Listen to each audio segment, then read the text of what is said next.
Olá, meus amigos, sejam todos muito bem-vindos para mais uma aula prática. Ações que você deve tomar em audiência sob pena de preclusão. É exatamente sobre isso que nós vamos mergulhar e falar a partir de agora. Mas, primeiro, afinal de contas, o que é a preclusão? Tá? É claro que você vai encontrar autores trazendo uma definição muito mais ampla, às vezes até bem mais específica, mas falando aí numa linguagem bem fácil, de um entendimento bem tranquilo, preclusão é quando você, ou o seu cliente, obviamente, perde um direito, uma faculdade processual, em razão da inércia de não agir.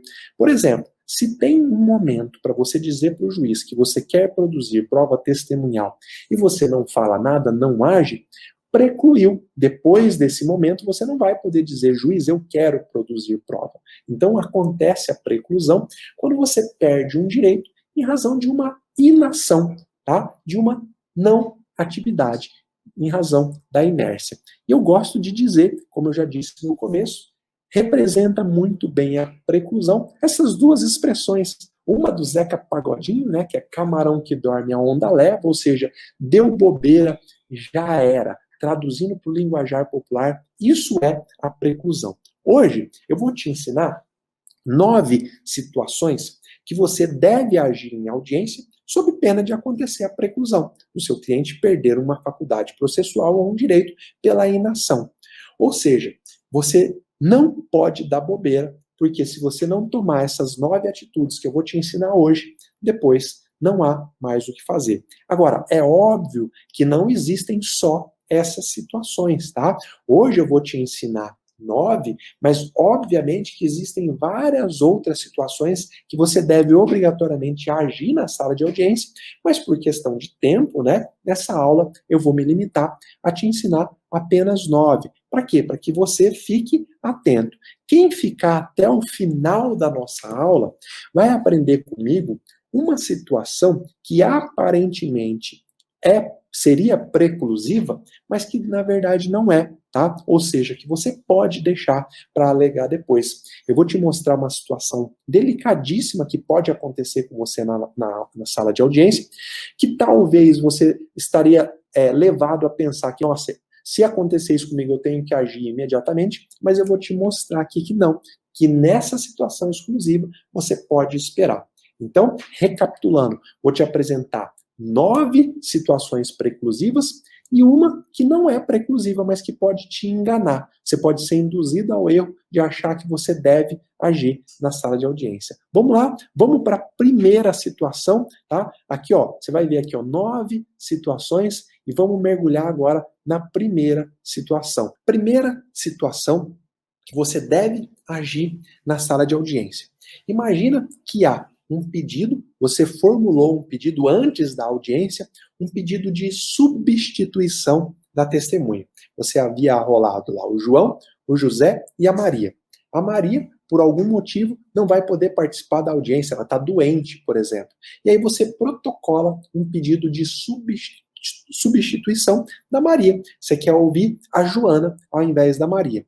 Se você, lá na audiência, deixar que se inicie a colheita da prova, sem o juiz apreciar essa questão, sem ele apreciar o seu pedido de substituição, pode acabar havendo a presunção de que você desistiu da substituição. Ou o que é pior, pode haver a inversão na colheita da prova se o juiz começar a ouvir as testemunhas da parte contrária. Imagina, você é o autor, arrolou o João, o José e a Maria. Pediu a substituição da Maria, o juiz não apreciou a petição, começou a audiência, foram ouvidas as suas duas testemunhas e aí o juiz começou a ouvir as testemunhas na parte requerida. Meu amigo, se você não alegar uma questão de ordem, levantar a mão e dizer, excelência, há um pedido pendente de análise, e se o juiz iniciar a colheita da prova da parte requerida, já era. Você bobeou, ficou quieto, o camarão bobeou e a onda levou. O que eu estou querendo te dizer é que o direito, aquela famosa expressão, não socorre quem dorme. Às vezes, na audiência, uma não ação sua vai levar à presunção de desistência. é muito comum. Ora, você está vendo que o juiz iniciou o ato sem analisar o seu pedido de substituição. Você está vendo que o juiz ouviu a sua primeira e a sua segunda testemunha, não analisou o seu pedido de substituição. Você está vendo que o juiz já chamou a testemunha da parte requerida. O que você tem que fazer? Mais do que depressa falar, excelência, há uma situação que precisa ser analisada. Tem uma petição no processo, um pedido de substituição. E aí o juiz pode ter passado batido, às vezes ele não viu essa petição. O juiz vai analisar. Se ele deferir o seu pedido de substituição, o que ele vai ter que fazer? Redesignar o ato, para não ouvir ali no dia as testemunhas da parte requerida. Afinal de contas, ainda falta a oitiva de uma testemunha da parte autora. Talvez você saiba, talvez não, o código fala que primeiro se ouvem as testemunhas do autor e depois as testemunhas do requerido. Não pode haver uma mistura, uma inversão na colheita da prova.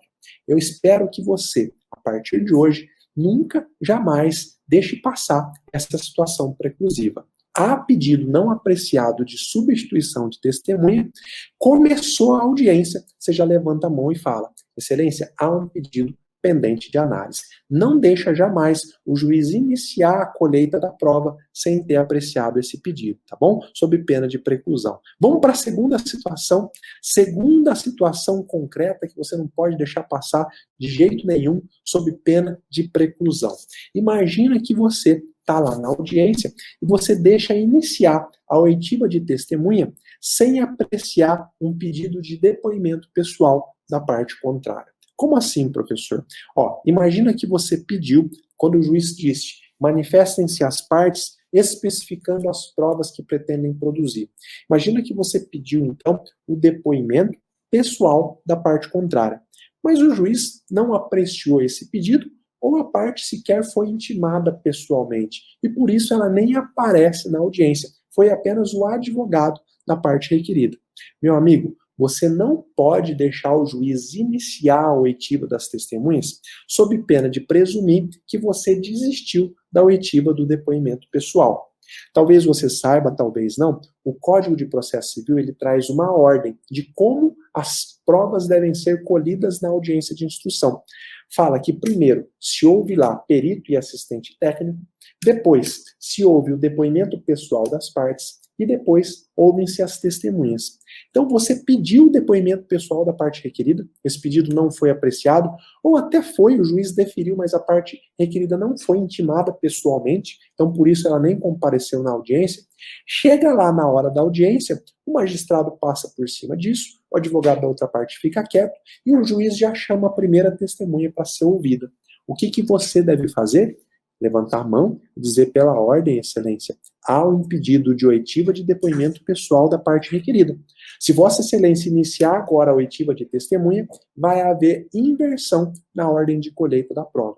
Eu quero deixar consignado que eu não desisti da oitiva do depoimento pessoal. Pronto, nesse momento, o juiz vai ter que suspender a audiência, vai ter que marcar uma nova data, intimar pessoalmente a requerida, ou, no mínimo, perguntar se as duas partes concordam com essa inversão na colheita da prova. Por quê? Porque se as duas partes concordarem, não há problema. Pode-se ouvir as testemunhas e marcar para uma nova data a oitiva do depoimento pessoal. Isso é possível? Obviamente que é. Sendo direitos disponíveis, estamos falando lá de direitos patrimoniais, as partes podem fazer esse tipo de acordo processual. Agora, o que é importante que você saiba?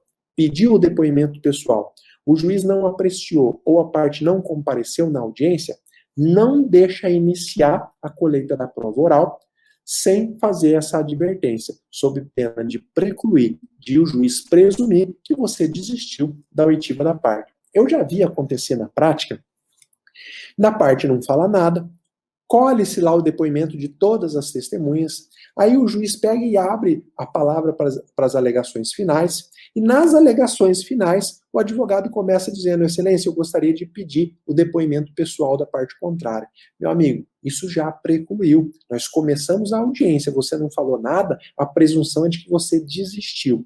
E olha, o processo, ele é feito de regras, né? As regras devem ser obedecidas. Imagina, colheu-se toda a prova, todo o depoimento das testemunhas, não tem sentido você ouvir o depoimento pessoal da parte que já conhece todas as provas do processo.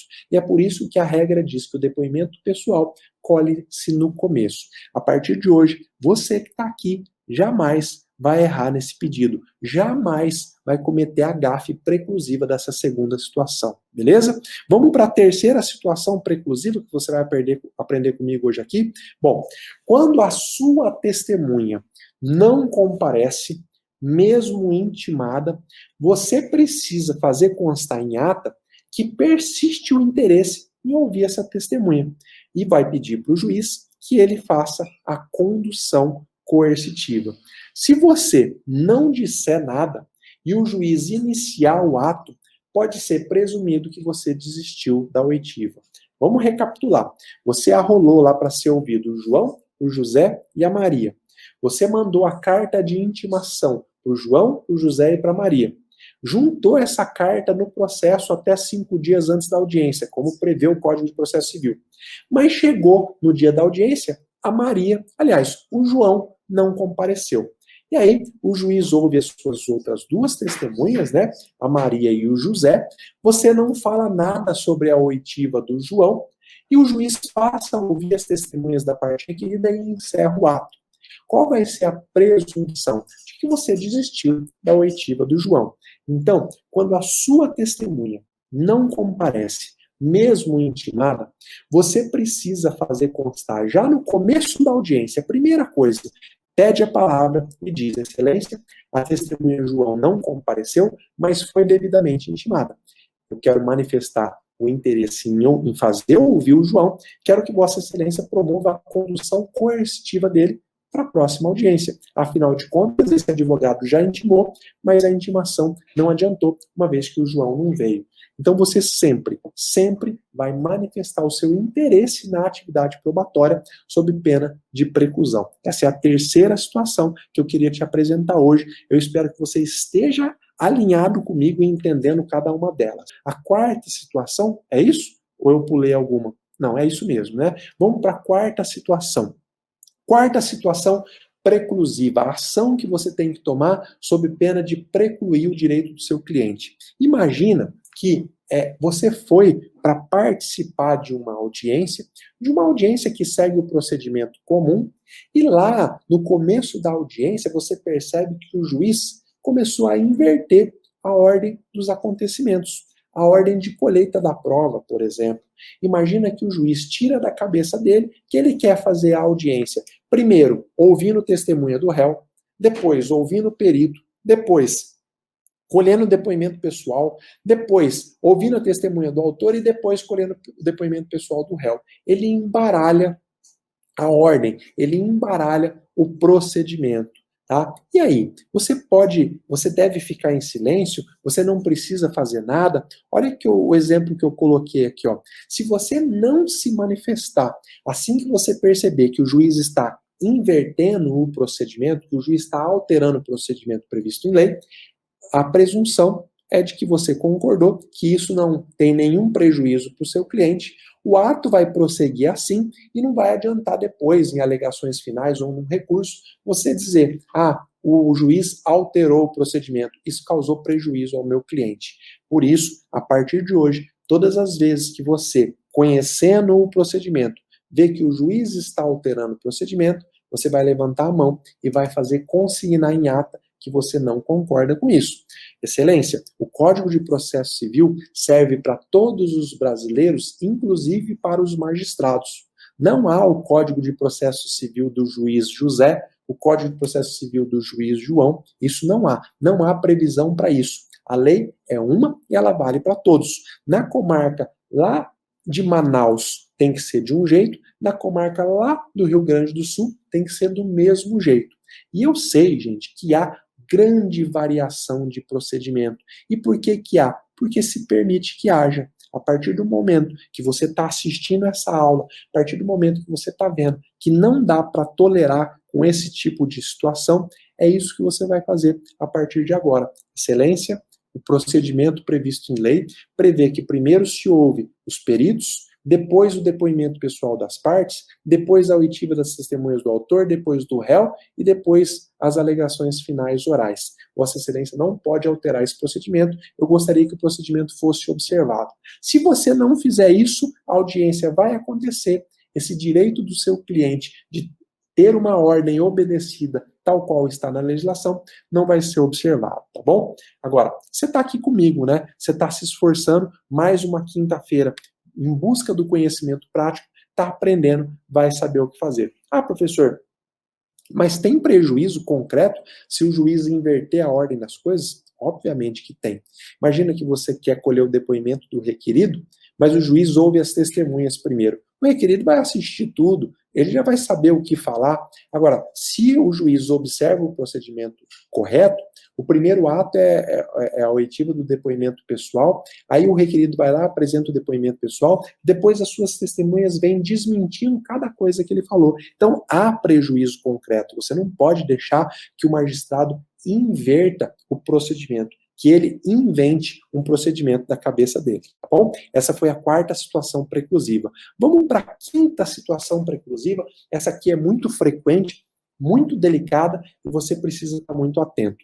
Quando o advogado da parte contrária tentar formular uma pergunta que se mostre impertinente ou relativa a fato apurado em outro processo, você precisa agir imediatamente. Isso aqui é imediatamente. Deixa eu te dar um exemplo. Imagina que o fato controvertido lá do seu processo diz respeito à pensão alimentícia.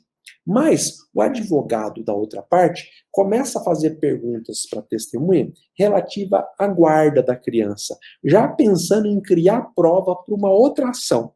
Então você entrou para o seu cliente com uma ação que envolve pensão, um pedido de pensão alimentícia, mas o advogado da parte contrária, lá na audiência, começa a fazer perguntas relativas à guarda, à criação da criança, já tentando fazer prova por uma futura ação que ele pretende entrar. Meu amigo, minha amiga, se você não fizer nada, se você não tomar nenhuma atitude, você não vai poder fazer nada depois. Inclusive, essas provas que ele colher, ele vai acabar instruindo eventual ação de guarda que ele já estava pretendendo propor no futuro. O que você vai fazer, então, para que você não deixe o seu cliente ser prejudicado? Percebeu que a pergunta do advogado é relativa a outros fatos, fatos que não estão sendo apurados ali na sala de audiência, naquele processo? Levanta a mão e fala, excelência, pela ordem, a pergunta que o nobre colega pretende fazer tem que ser indeferida. Ela não guarda relação com os fatos objetos aqui do processo, então ela não pode ser deferida por Vossa Excelência. Faça consignar isso. Ah, professor, mas eu fiz e mesmo assim o juiz deferiu. Ótimo. A sua irresignação tem que constar em ata. Tá? Se o ato estiver sendo integralmente gravado, já está registrado. Se o ato não estiver sendo gravado, você precisa que conste em ata que você não concordou com essa pergunta. Por quê? Porque isso pode ser munição para você pleitear a anulação do processo em eventual recurso de apelação. Essa é a quinta situação que você não pode deixar passar e você tem que alegar na sala de audiência, beleza? A sexta situação também está relacionada à oitiva de testemunha. Imagina que você está lá na sala de audiência e o advogado da parte contrária, o promotor ou até mesmo o juiz tenta induzir a resposta da testemunha. Vamos ver um exemplo. Um exemplo de pergunta indutiva. O advogado da parte contrária vira para a testemunha que você arrolou e diz: era o senhor mesmo, ou então vira para o depoimento pessoal do seu cliente, né? Era o senhor mesmo que estava dirigindo o carro na hora do acidente, né? Todas as vezes que alguém faz uma pergunta em tom de afirmação, esse tipo de pergunta tem que ser indeferida. Por quê? Porque ela está induzindo a resposta. Ele não está perguntando, ele está afirmando e querendo apenas uma confirmação. Se você presenciar esse tipo de situação e não fizer nada, e a parte conseguir influenciar no depoimento da testemunha, ou no próprio depoimento pessoal, você não vai conseguir fazer nada posteriormente. Veja, não adianta você sair da audiência e ficar pensando, caramba, eu tinha que ter falado aquilo.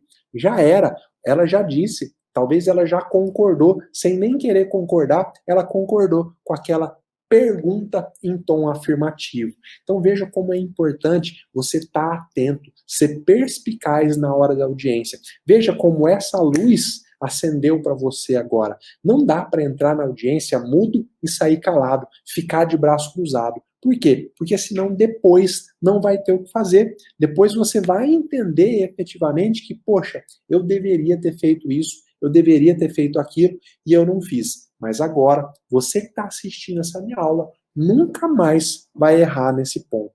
Vamos para a sétima situação? Vamos lá? Sétima situação que você jamais pode deixar passar em branco. A contradita da testemunha. Você deve contraditar a testemunha sempre antes do depoimento começar.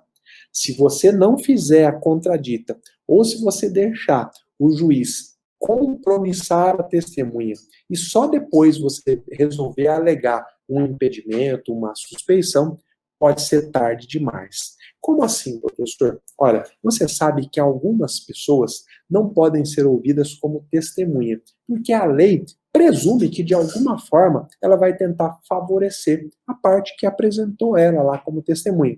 São, por exemplo, impedidas de serem testemunha os parentes. Imagina que eu levo lá o meu pai para ser minha testemunha. Obviamente que a lei deve presumir que o pai não vai prejudicar o filho, que o pai vai tentar ajudar o filho. Então o pai estaria impedido de ser ouvido como testemunha. Mas a lei vai adiante. Imagina que eu levo lá, então, o padrinho de batismo do meu filho. Obviamente que a gente tem uma amizade que transcende uma amizade comum. A lei chama isso de amizade íntima. As pessoas têm intimidade ao ponto de uma querer o bem da outra. Que o padrinho do meu filho, muito provavelmente, não vai querer me prejudicar no processo. Ao contrário, ele vai querer me beneficiar. Por isso a lei diz que nessas situações em que há impedimento, em que há incapacidade, que é uma outra coisa, e suspeição, o advogado deve levantar a contradita. E a contradita tem um momento para ser alegada sob pena de preclusão. Então, você fez lá a investigação, ou o seu cliente te disse, ó, essa testemunha aqui que o nosso adversário arrolou, ela é amiga dele, não sai da casa dele, olha aqui o tanto de foto que eles estão junto nas redes sociais, fazendo churrasco todo dia. Você já sabe, opa, eu vou levantar a contradita. E isso tem um momento certo para ser feito. O momento de apresentar a contradita é quando o juiz está fazendo as perguntas iniciais para testemunhas sobre a qualificação. Qual é seu nome? Qual é a sua idade? Me deixa ver o seu documento. Aí você vai levantar a mão e vai dizer, excelência, eu quero informar que eu pretendo contraditar a testemunha. E aí o magistrado vai passar a palavra para você e você vai sustentar a contradita. Você vai dizer, olha, essa pessoa que foi arrolada é padrinho de batismo do filho da parte contrária, eu tenho como mostrar essa situação para Vossa Excelência, e aí você apresentou a contradita, o juiz vai decidir, enfim. O que você precisa saber é que se você deixar o juiz terminar a qualificação e o juiz dizer assim para a testemunha, bom, como você não está dizendo que tem parentesco, que nem amizade íntima, você vai prestar o depoimento sobre o compromisso de dizer a verdade. Você não pode deixar passar esse ponto para lá na frente alegar a contradita sob pena de preclusão. A mesma coisa vale, um alerta muito importante, sobre a prova da contradita. Imagina nesse exemplo que eu acabei de te dar. Você descobriu que a testemunha arrolada é padrinho de batismo do filho da parte contrária. Você olha lá no Facebook, lá no Instagram, tá cheio de foto do batizado. Você vai imprimir essas fotos ou vai capturar, a tela dessas fotos e vai juntar no processo. Essas provas, elas devem ser juntadas ao processo antes da audiência começar, se tratar de um processo eletrônico. Por quê? Porque o juiz vai te dar a oportunidade de provar aquilo que você está alegando a contradita ali mesmo. Se você não levar essas provas para o processo, preclui o seu direito. O juiz não vai te dar um prazo para provar a contradita. Você precisa estar com essas provas juntadas no processo. Ah, professor, mas se eu juntar, eu vou estar dando munição para a parte contrária. Ela vai saber que eu vou levantar a contradita. Você pode juntar de forma sigilosa. Há essa opção na maioria dos sistemas. Você junta uma peça de forma que a outra parte não consegue ler. Só o juiz consegue ler. Aí lá na audiência, você pede para que essas provas sejam liberadas pelo magistrado, o magistrado consegue liberar para que todos vejam, só que você só vai pedir isso depois que você já tiver apresentado a contradita, tá bom? Então você precisa entender que a contradita, essa sétima situação, que é a apresentação da contradita, se você não fizer a alegação no momento correto, o direito preclui. Eu já passei pela situação de começar a ouvir uma testemunha, fazer toda a qualificação, perguntar se tinha parentesco com amizade íntima, ela negar, começar a fazer as perguntas, passei a palavra para o advogado da parte autora, ele fez as perguntas. Quando eu passei a palavra para o advogado da parte requerida para fazer as perguntas, a advogada falou, excelência, eu quero apresentar a contradita. Eu falei, doutora, já precluiu esse direito. A senhora viu eu qualificando, a senhora viu eu perguntando se ele tinha amizade íntima ou parentesco, a senhora não falou nada. O processo não socorre. Quem dorme? Talvez, se você deixar precluir uma alegação de contradita, você vai permitir que venha para o processo uma prova contaminada. Mas o processo é um jogo com regras. Não dá para o juiz aceitar um gol depois que ele deu o apito final. Então, no caso da contradita, o apito final é o momento em que o juiz faz o compromisso legal com a testemunha, tá bom? A prova da contradita você já deve ter juntado, você já precisa ter juntado antes da audiência, para que você não tenha problema. Vamos para a oitava situação. Acareação. Você sabe o que é acareação? Está previsto lá no artigo 461, inciso 2 do Código de Processo Civil. Todas as vezes que você, lá na audiência, percebe que há uma contradição entre o depoimento das testemunhas ou entre o depoimento de uma testemunha e o depoimento pessoal de uma parte, lá na audiência, você deve solicitar a acareação antes do juiz encerrar a instrução. Se você permitir que o juiz encerre a instrução, abra lá prazo para as alegações finais orais ou para memoriais, o direito a pedir a acareação vai precluir. Ah, professor, é muito raro, eu nunca vi a acareação. Bom, você nunca viu porque talvez em todas as audiências que você participou ou não teve contradição ou as partes desconhecem ou não sabem utilizar esse instrumento. Imagina que você está ouvindo a testemunha do autor e a testemunha do autor fala, no momento do acidente, o sinal estava fechado para o réu. E aí está se ouvindo uma testemunha do réu, a testemunha do réu fala, no momento do acidente, o sinal estava aberto para o réu, a culpa não foi do réu. Está aí uma contradição. Você não pode deixar na mão do juiz resolver essa contradição em sentença. Você deve levantar a mão e falar, excelência, há uma contradição, eu requero que seja feita uma acareação. Na prática, o juiz chama as duas pessoas para a sala de audiência, os dois depoimentos contraditórios, coloca uma frente a frente e aí diz a razão da contradição.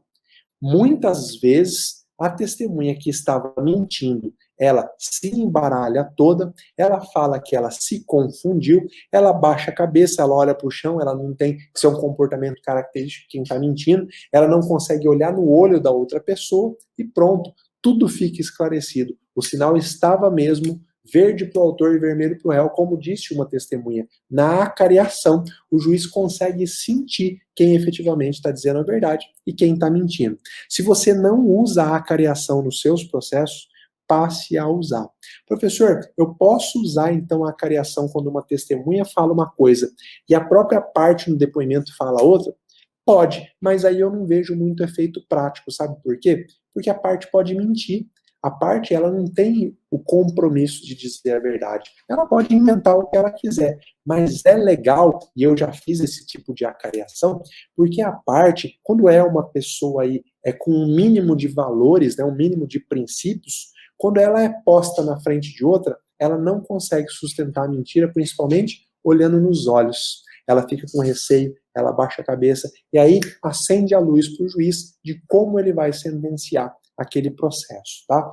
Não permita que essa contradição seja resolvida pelo juiz na sentença sem realizar a acareação. Mas a acareação também é uma situação de preclusão. Não adianta nada o juiz encerrar a instrução e lá nos memoriais você dizer, ó, há necessidade de fazer uma acareação e fundamental, o juiz vai falar, ó, a instrução está encerrada, precluiu o direito do seu cliente. Veja, essa oitava situação, a partir de hoje, você nunca mais vai errar. Fica de olho em todos os seus processos para você não errar, tá bom?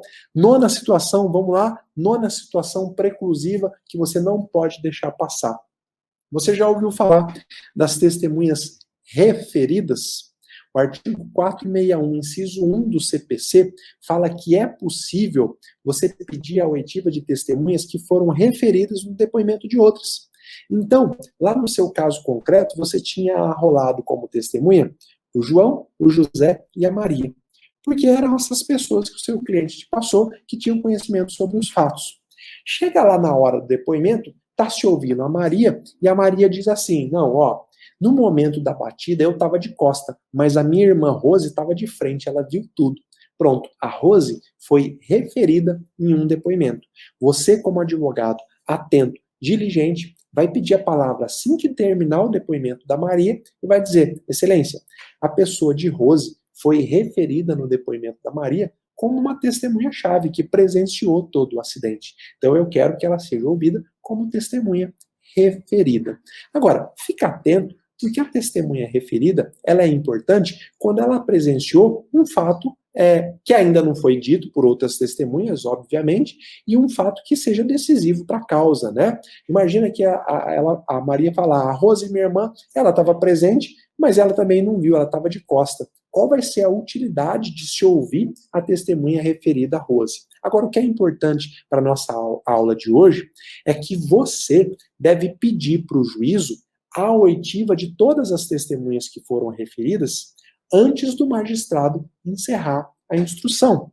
Se você deixar para pedir depois, se você quiser pedir lá nos memoriais, nas alegações finais orais, o direito terá precluído. Ah, professor, de onde que você está tirando isso? Olha, o processo, ele acontece por fases. Tem a fase postulatória, né? A fase postulatória, ela vai até ela começa com a apresentação da petição inicial, e aí depois vem a contestação, depois vem a impugnação, onde as partes estão postulando alguma coisa.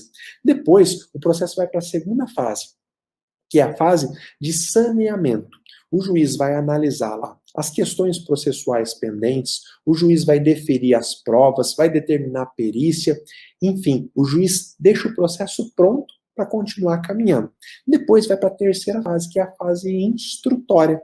O juiz, então, traz para o processo todas as provas orais, a prova pericial, e aí essa fase instrutória, ela termina com a apresentação dos memoriais, das alegações finais. As partes olham para tudo que passou e fazem um arremate. Por isso que eu sempre digo, deixou o juiz encerrar a fase de instrução, depois não há mais como voltar a essa fase, porque você viu que tinha uma testemunha referida. Se você comer barriga, se você ficar bobeando e não pedir no momento adequado, esse direito vai precluir. Olha que lindo, acabamos de passar por nove situações que você aprendeu comigo hoje, que você não pode bobear. Mas lembra que eu falei no começo que eu ia te apresentar uma nona, aliás, eu ia te apresentar uma outra situação que aparentemente leva você a entender que é a preclusiva, que você tem que agir em audiência, mas que você não precisa agir em audiência. E é isso que eu vou te falar a partir de agora, tá? Uma situação que não é preclusiva, mas que pode te enganar. E você não precisa decidir lá na audiência, tá bom? Vamos lá. Imagina que aconteça com você. Eu lembro de um aluno ter me contado esse caso, que ele estava lá na sala de audiência de uma ação penal, e antes de começar o interrogatório, o juiz virou para o cliente dele e disse, mas você tem bem cara de bandido mesmo, hein? Falou desse jeito para o cliente do advogado, réu em uma ação penal. O que o juiz fez? O juiz, no mínimo, faltou com respeito com a pessoa do réu e, no mínimo, já pré-julgou. Se está ali numa ação penal e ele diz que a pessoa tem cara de bandido, obviamente que aquele juiz não pode mais julgar aquele processo. Está patente aí uma quebra da parcialidade. O juiz já pré-julgou a causa. Eu não sei se você sabe, mas o Código de Processo Civil, ele traz algumas hipóteses em que você pode alegar o impedimento ou a suspeição do magistrado. A quebra da parcialidade, quando o juiz se manifesta dessa forma, é uma razão para você não querer mais que ele julgue o seu cliente. Afinal de contas, ele já pré-julgou, ele já tem uma concepção sobre o seu cliente, falou que ele tem cara de bandido. E isso vale para todas as vezes em que o magistrado, de alguma forma, pré-julga durante a audiência. Quando o juiz, às vezes, está no depoimento pessoal e ele fala, mas é óbvio que você está mentindo, fala para uma parte, ele já está julgando, porque ele já está fazendo uma análise do caso. Todas as vezes em que o juiz aparentemente pré-julgar, você não precisa tomar alguma atitude ali naquele momento. Você não precisa ficar bravo, verbalizar, gritar. Deixa o magistrado fazer o que ele quiser. Por quê? Porque quando acontece algo lá na sala de audiência que te leva a pretender suscitar a suspeição do magistrado, você não precisa fazer nada lá na hora, porque o Código de Processo Civil te dá 15 dias para apresentar a exceção de suspeição. Isso está previsto lá no artigo 146 do Código de Processo Civil. Depois vale a pena você conferir, tá? Então, o magistrado, de alguma forma, pré-julgou, deixou a entender o que ele pensa sobre aquele caso, mantenha-se firme, tá? Anota. E depois você tem 15 dias para conversar com o seu cliente e ver se vale a pena alegar a suspeição do magistrado. Olha, tribunal, esse magistrado, durante a audiência, ele disse que o meu cliente tinha cara de bandido. Obviamente, ele já tem uma percepção formada sobre o meu cliente. Então, ele não é um juiz apto a julgar esse processo. E aí você alega a suspeição através de uma peça separada, obviamente, mas você tem 15 dias para fazer isso. O que eu vejo na prática, né? O que às vezes você pode ser tentado a pensar que você tem que fazer na prática? Eu não posso deixar uma coisa dessa acontecer e eu ficar parado sem fazer nada. Aí você deixa o sangue subir para a cabeça, aí você alega um monte de coisa lá na hora. Aí o magistrado meio que volta atrás, fala, não foi bem isso que eu quis dizer, você me entendeu errado, e aí você prejudica toda a apresentação de suspeição lá na frente. Então, essa situação que pode te levar a pensar que seria uma situação preclusiva, não é. Por quê? Porque a lei te dá 15 dias para depois pensar com calma, ver qual é a melhor estratégia, entrar com a suspeição ou não. Por quê? Imagina que se o magistrado fala isso, fulano tem cara de bandido mesmo. A audiência acontece, você não fala nada, e aí o juiz sentencia em audiência e absolve o seu cliente. Não tem necessidade nenhuma de você interpor a exceção de suspeição. Obviamente que por essa falta de respeito do magistrado, você pode tomar atitude perante a corregedoria, perante o CNJ, mas isso não vai interferir no andamento do processo. Veja que agir estrategicamente pode te dar grande vantagem processual. Você pode atrasar o andamento do processo ou fazer com que o processo tramite de uma forma muito mais rápida. Meus amigos, existem várias outras situações que são preclusivas. Você pode ter passado por várias outras, você pode conhecer várias outras. Hoje eu fiz questão de te trazer essas 9 situações, vamos chegar aí em 1 hora de aula, para que você desperte para saber como é importante você conhecer cada vez mais a fundo a prática da sala de audiência. Antes da gente finalizar, eu queria deixar um recado que, se possível, tem que entrar na sua cabeça. De uma vez por todas, entenda e aceite que você precisa estar sempre preparado para a sala de audiência. Você precisa, se você ainda está dentro do quarto escuro, se você ainda não sabe enxergar todos os pontos da sala de audiência, se você não sabe como ler a postura de um juiz, do advogado da parte contrária, se você não conhece todos os procedimentos, se você não está preparado para todas as situações inesperadas, você ainda está no quarto escuro. Agora, nem tudo é notícia ruim, né? A notícia boa é que para sair desse quarto escuro, basta que você resolva buscar a luz do conhecimento. Você já começou a fazer isso hoje, você está aqui comigo, né? Até agora, quase 1 hora de aula buscando a luz do conhecimento. Foi muito bom estar aqui com vocês. Fiquem com Deus.